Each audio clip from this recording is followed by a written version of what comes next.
Let's go here. Moving to the third team, of course, is the Geelong Cats. And I mean, I don't know what other thing to say than the reason that they could win the grand final is because of that just ruthless three-headed monster that they have going on between Dangerfield, Hawkins, and Cameron this year.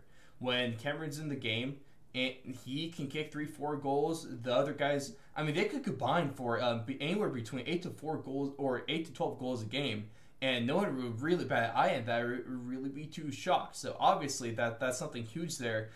But they've been off recently, kind of mentioned in a round 23 review, is that they've kind of stumbling into the finals at this point. They haven't looked great, and this isn't anything too similar than what we've seen from them in the past. Them stumbling into the finals and kind of closing the season on a little bit of a low note. So, I'm really curious to see if they're able to pick things up because this first round matchup isn't going to be anything easy with Port Adelaide.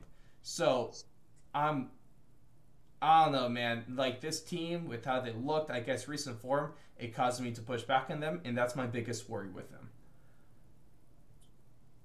Yeah, Geelong's recent struggles really been having me really questioning what they have going on, or really how far they can make it into the finals. The reason I think that they can win the grand final, uh, I think they're just master of possession. They mastered the art of playing fast when they need to, playing slow when they need to, and taking the air out of the footy and just really squeezing you to death until you feel like you can't really do much. You know what I'm saying? They're good at defense. They can shut you down when they need to. They have, like you said, the forward line, and also you can introduce Rowan there too.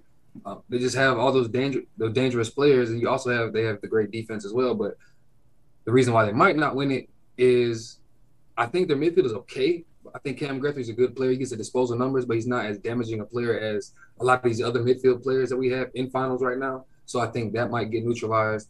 Also with Tom Stewart, like we can't stress it enough. I think Tom Stewart is really important. Well, if he doesn't play at all in finals, I don't think they can win. Just plain and simple. Just keep it one.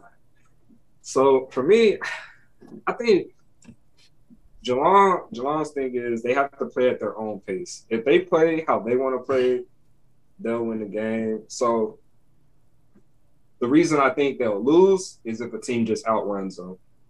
Their speed is kind of lacking. If you get around them, I think you can beat them.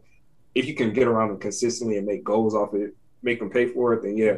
But Geelong, they're a good, well-rounded team. If you let them play how they want, they're gonna eat you alive every time. So they're a tough matchup against anybody. They have also, I think, the most experience out of players, out of finals players. So they're just going to be composed. They're going to be ready. They know what they need to do, what they have to do. It's just, can they get it done?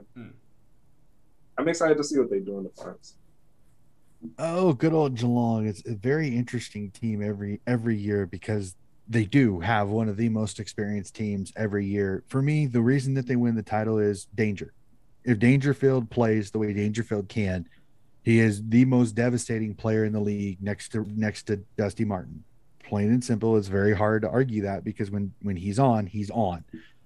I agree. I think the Tom Stewart injury could be the death nail for Geelong's season because he was such the glue to that defensive team.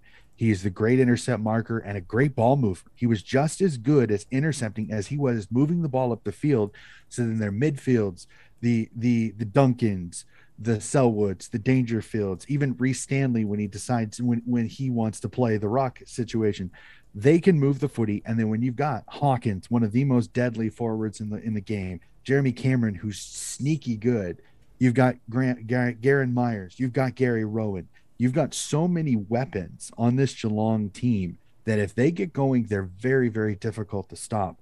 But if you can pepper them and pressure that defense, their age will show. So they're deadly good offensively. They can score on anybody. But defensively is where their problems could lie without Tom Stewart.